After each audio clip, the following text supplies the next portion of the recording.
현재 시간 3시 8분 지나가고 있습니다. 라스트 빅딜 함께 하시죠.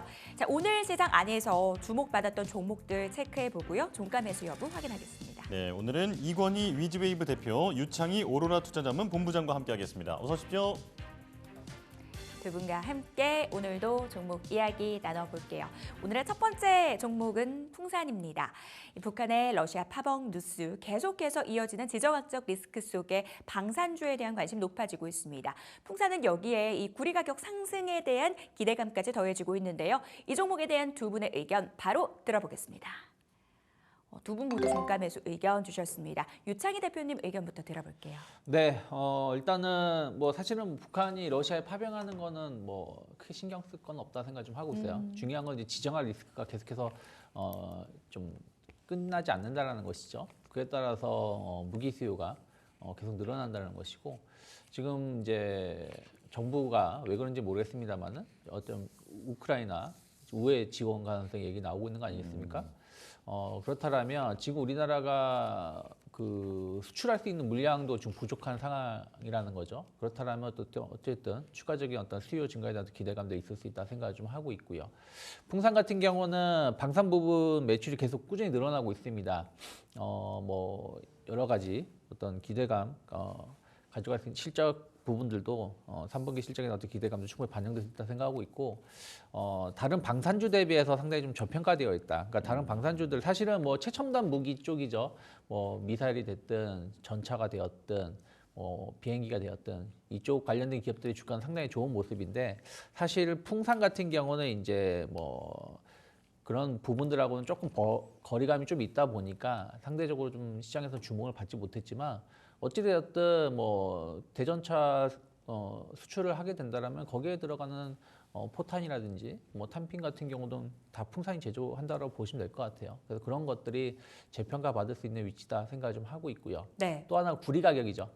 구리 가격이 아직은 그렇게 강한 상승은 아니에요. 지난 여름에 정말 기세 좋게 상승을 했다가 많이 조정 나왔다가 최근에 중국 경기 부양에 대한 어떤 기대감으로 반등을 주고서는 아직은 이렇다 할 모습이 나오고 있지 않지만, 어쨌든 오늘 중국의 기준 금리도 인하를 좀 했고, 계속해서 공격적인 경기 부양에 대한 어떤 기대감들은 구리 가격 상승 가능성을 계속 열어놔야 된다 생각을 좀 하고 있습니다. 그리고 뭐 중국뿐이 아니라 미국이라든지 유럽에서도 금리 인하를 하기 때문에 약간 경기 민감주 성격을 갖고 있는 구리 가격이 안정적인 흐름을 보여준다면, 풍산 같은 경우는 그에 따른 추가 영업이익도 기대해 볼 수 있다 생각을 좀 하고 있습니다. 그래서 오늘 윗꼬리가 약간 나오고는 있습니다만은, 네. 저는 7만 원 매물이 돌파가 된다라면 충분히 지난 5월달 고점 한 7만 8천 원, 8만 원까지도 상승할 수 있고, 또 거길 가게 된다라면 추세가 완전히 바뀌는 것이기 때문에 뭐 내년 상반기까지 뭐 빠르면 뭐 연말까지 해서 한 10만 원도 불가능한 건 아니다 판단하고 있습니다. 알겠습니다. 전 세계적으로 지정학적 긴장감 고조되고 있습니다. 이 흐름을 타고 수익 개선 이어질 수 있다라고 말씀 주셨고요. 여기에 더해지는 이 구리 가격에 대한 부분들 언급 주셨습니다. 이건희 대표님께도 질문 드리겠습니다. 더해 주실 말씀이 있으실까요? 예, 일단 군대 갔다 오신 분들은 다 아시겠지만 탄피가 황동으로 만들어져 있거든요. 구리 성분이 제일 많이 들어갑니다. 그러니까 이제 물론 그 탄피 하나 잃어버리면 난리가 나는지 요즘에도 그런지 모르겠는데, 지금 이제 그거는 소총 5.56mm 탄피를 말씀드린 거고, 사실은 그거보다 더 많은 수요가 들어가는 게 155mm 탄이라든지, 그다음에 대전차, 그러니까 전차에서 쓰이는 포탄 같은 경우는 사이즈가 다르죠. 155mm라는 게 이제 구경이니까 이만한 탄피가 사실은 들어간다라고 보시면 되는데, 그 안에 이제 화약을 집어넣고 이제 마지막으로 이제 만드는 데는 한화 그룹이고요. 그 원재료는 이제 지금 풍산에서 제공을 하고 있기 때문에, 풍산이 원래 저희 어렸을 때는 동파이프로 되게 유명했던 회사거든요. 네. 동파이프나 뭐 탄피나 똑같은 원리로 만드는 거니까, 지금 이제 풍산은 가장 대표적인 방산 재료를 이제 공급하는 기업 정도로 보시면 되고, 지금 구리 가격이 이제 중국발 이슈 때문에 올라갈 거다라는 기대감도 있지만, 사실은 전 세계적으로 지금 구리 광산들이 다 지금 채굴하는데 굉장히 힘들어하고 있고 단가가 올라갈 수밖에 없는 여건입니다.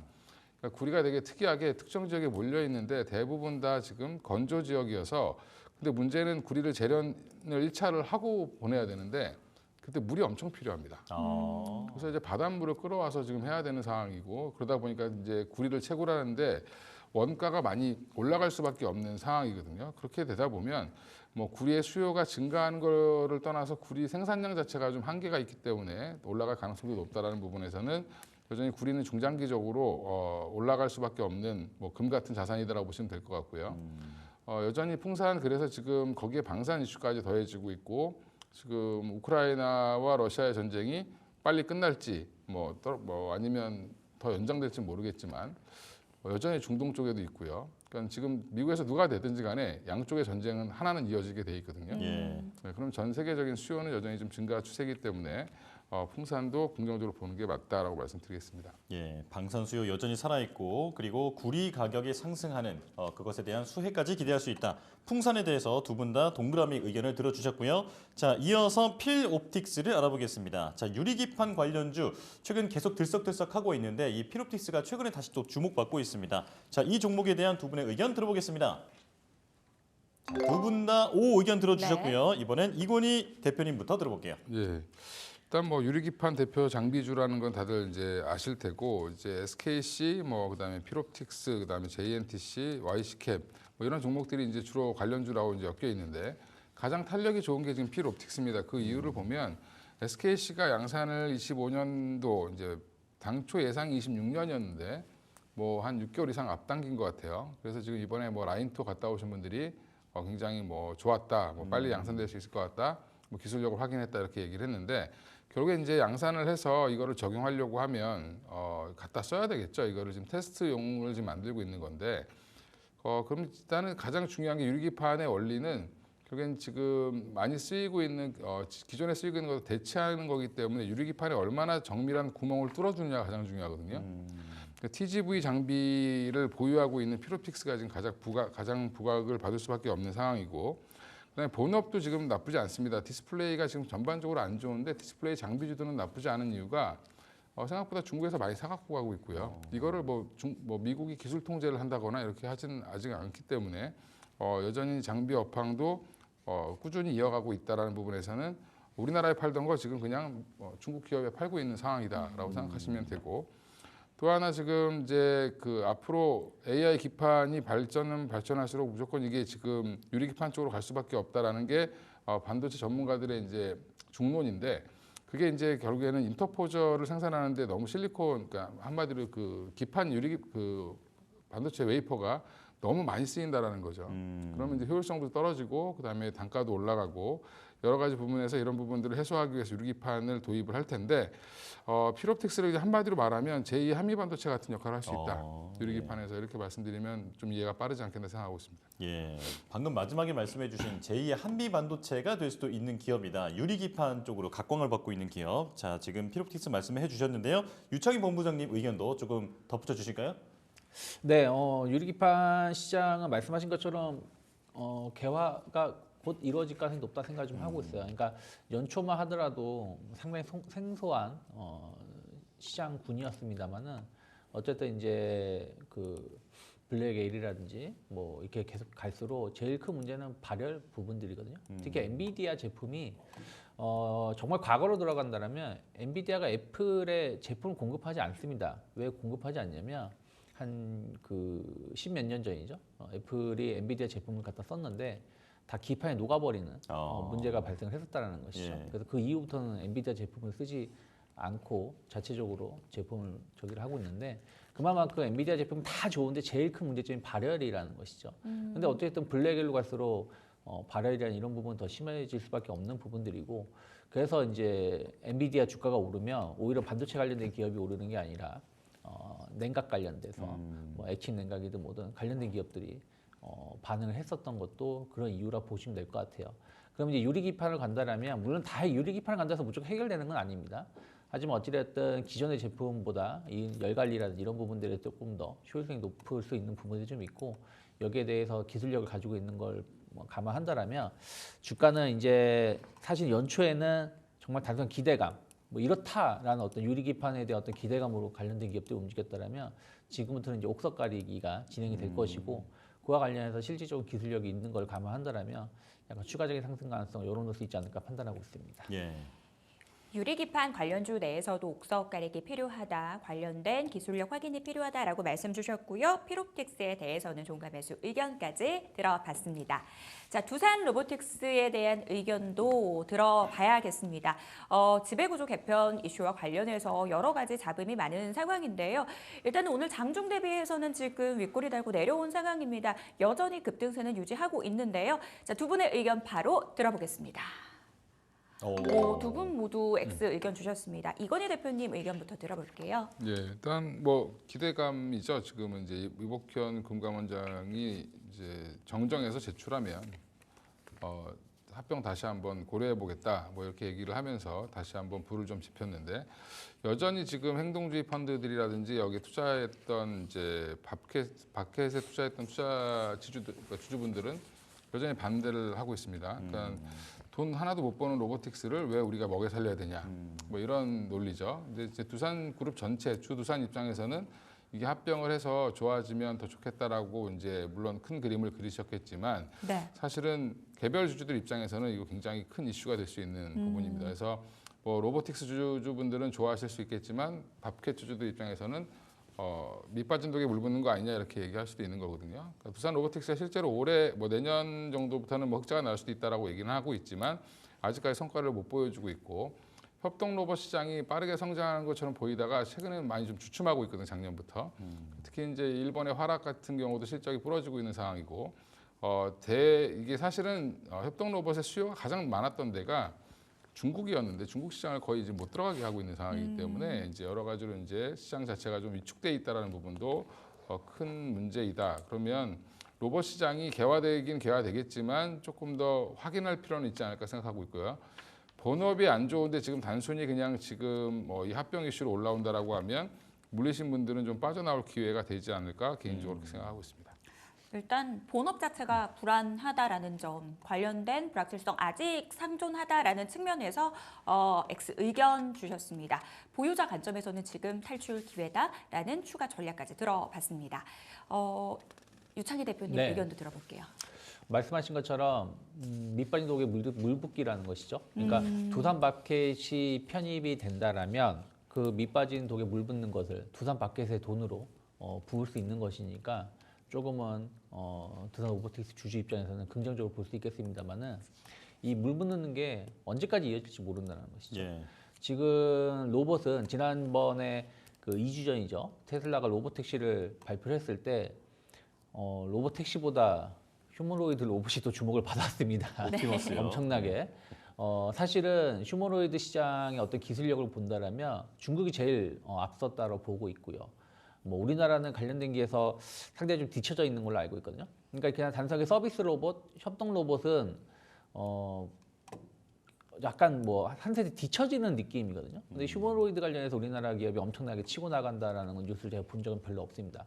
그럼 두산 로보틱스가 이쪽에 강점이 있는가? 또 그건 아니라 생각 좀 하고 있습니다. 그렇다면 로봇의 흐름도 좀 변해가고 있는데 그것을 따라갈 수 있는 부분들은 아니고 또 지금 엄청나게 뭐 실적이 잘 나오고 있는 기업도 아니라는 것이죠. 근데 시가총액은 너무 비싸다라는 것이죠. 4조 6천억의 평가를 받을 수 있을 것인가?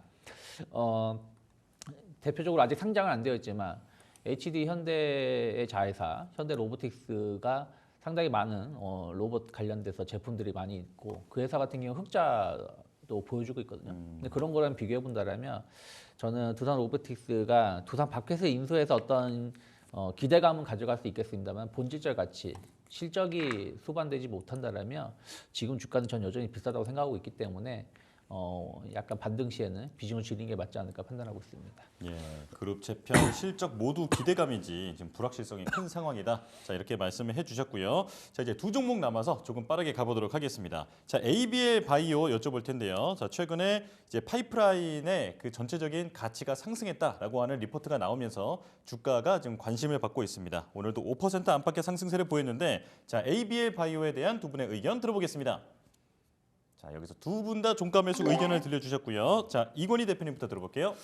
예, 일단 최근에 뭐 바이오 종목은 한 2, 3일 뭐 일주일 정도 조정받으면 바로 또 튀어 올라오는 그런 모습을 보이고 있는데 이제 주로 이제 바이오텍 회사들 중에서 기술 수출도 많이 하고 업력도 좀 오래된 기업들 중심으로 좀 좋은 흐름을 이어가고 있는데 ABL 바이오도 여기 마찬가지의 이제 흐름을 좀 편승하고 있는 거고요.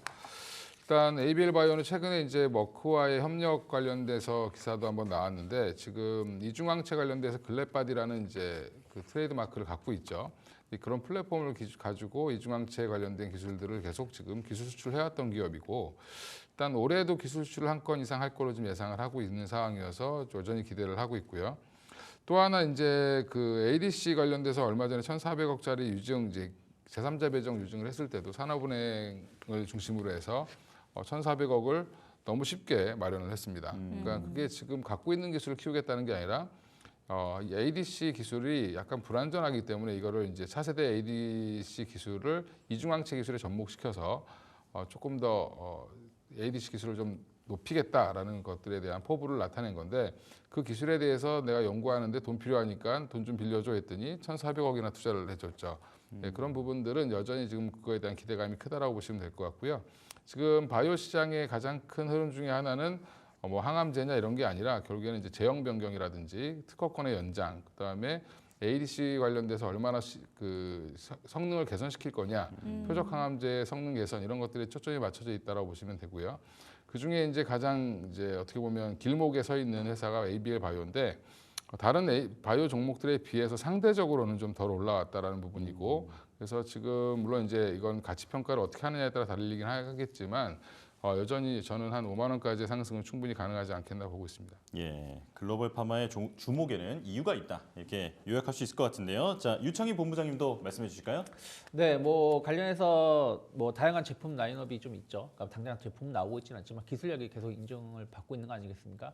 뭐 이중 항체 관련해서도 기대감을 가져가고 있다는 부분들, 뭐 플랫폼 관련해서도 ADC 플랫폼 관련해서도 계속 기술력이 확인된 부분들이죠. 리가켄 바이오하고 거의 뭐 비슷한 기술력을 가지고 있다라고 좀 보고 있어요. 네. 그리고 이제 바이오주들은 결국에는 트럼프가 됐든 뭐 해리스가 되었든 저는 경기에 덜 영향을 받을 수 있다 생각을 좀 하고 있습니다. 또 금리 인하라는 부분들 감안한다라면 충분히 내년에도 상반기까지는 추가적인 상승 가능성이 열어나린다 생각을 하고 있고 그러면 지금 기술력이라든지 실적 뭐 이런 부분들에 대해서 인정을 받고 있는 기업에 한해서는 충분히 고점을 돌파해서 약간 부담스럽다고 하더라도 충분히 조정 시에 분할 매수 관점으로 접근해 볼 수 있지 않을까 판단하고 있습니다. 예. 네, 마지막 종목 가보겠습니다. 스튜디오 드래곤인데요. 최근 넷플릭스가 호실적을 기록하면서 주가 급등 나왔는데 컨텐츠주 전반에 대한 기대가 높아지고 있습니다. 자, 이 종목에 대한 두 분의 의견 들어보겠습니다. 두 분 모두 X 주셨거든요. 유창희 대표님 의견부터 들어볼게요. 짧게 부탁드립니다. 네, 뭐 넷플릭스 실적은 계속 좋아지고 있는 부분들이죠. 거의 뭐 OTT 시장을 뭐 선점하는 모습인데 그럴수록 사실은 그 제작 업체들은 갈수록 성장성이 떨어질 수밖에 없다 생각 좀 하고 있어요. 특히 모든 IP 제작 권한을 다 넷플릭스에 권한을 주는 거 아니겠습니까? 그렇기 때문에 스튜디오 드래곤 같은 경우는 입지가 계속 줄어들 수 있다는 부분들 또 최근에 뭐 성공한 작품들이 좀 여러 개 있습니다만은 뭔가가 과거하고 좀 다르다라는 것이죠. 과거하고 뭔가가 이 흥행의 연속성이 좀 떨어지고 있는 부분들이 좀 있어서 이것만 가지고 넷플릭스만 가지고 주가를 끌어올리기에는 상당한 조금은 지금 위치는 좀 비싼 가격대가 아닐까 판단하고 있습니다. 재료의 무게 측면에서 넷플릭스 그 실적 호조만으로 주가가 상승하기엔 좀 부족해 보인다라고 말씀 주셨습니다. 이건희 대표님께서는 어떤 의견이신가요? 뭐 제주는 곰이 부리고 돈은 이제 넷플릭스가 다 가져가는 그런 형태로 되어 있기 때문에 이 수익 구조가 바뀌지 않는다라고 하면 지금 우리나라 컨텐츠 업체들은 굳이 투자하실 필요는 없을 것 같고요. 일단 지금 스튜디오 드래곤도 실적상으로 보면 뭐 매년 한 500억 정도에서 600억 사이는 벌긴 하는데 문제는 이제 그 이상 성장을 못 한다는 거죠. 그러니까 주식에서 가장 안 좋은 주식은 돈을 너무 똑같이 버는 회사들입니다. 못 버는 것도 문제지만 똑같이 버는 것도 문제인데 그럼 주주환원을 하든가 아니면 뭐 주식을 소각하든가 해야 될 텐데 여전히 그런 기미는 안 보이기 때문에 그리고 지금 스튜디오 드래곤이 이 정도면 다른 회사들은 아예 볼 필요가 없다는 거죠. 갑 오브 갑 위치에 있는 스튜디오 드래곤조차도 지금 이 정도의 수익밖에 못 내고 있는데 네. 다른 회사들 보면 거의 뭐 적자를 겨우 면하는 정도 이렇게 보시면 될 것 같고요. 그래서 여전히 컨텐츠 관련주들은 이제 이미 이거를 투자자들이 다 알기 때문에 조금은 좀 보수적으로 보시는 게 맞을 것 같습니다. 그러면 추가적으로 궁금한 게 오늘 컨텐츠주와 더불어서 엔터주도 좀 강한 흐름 보여주고 있거든요. 기존 소외주들이 반등 나와주고 있습니다. 엔터 쪽에 대해서는 이건희 대표님 어떻게 보시는지 궁금해요. 엔터는 아직도 조금 바닥 다지기 좀 필요하다고 보고 있고요. 오늘은 그냥 아파트 때문에 일시적으로 올라온 거다. 뭐 네. 이렇게 보시면 될 것 같고요. 그러면 YG 플러스 정도가 수익 투자자들이 정확한 것 같아요. YG 플러스만 올라오는 이유는 상한가는 약간 조금 오버인 것 같긴 하지만 YG 플러스가 상승한 이유는 결국에 음원 관련돼서는 그쪽이 돈을 버는 거니까 네, 그쪽으로 지금 올라오는 거는 맞는 것 같고요. 나머지 중에서는 지금 SM 정도를 제외하고는 조금 전반적으로 좀 침체되어 있다. 엔터 업계가. 그래서 네. 조금 더 활기가 좀 필요하다라고 보고 있습니다. 알겠습니다. 바닥 확인 구간 필요하다라는 부분들 오늘 아파트 열풍으로 인한 주가 상승 이야기 들어봤습니다. 저희는 마감 시보 듣고 돌아오겠습니다.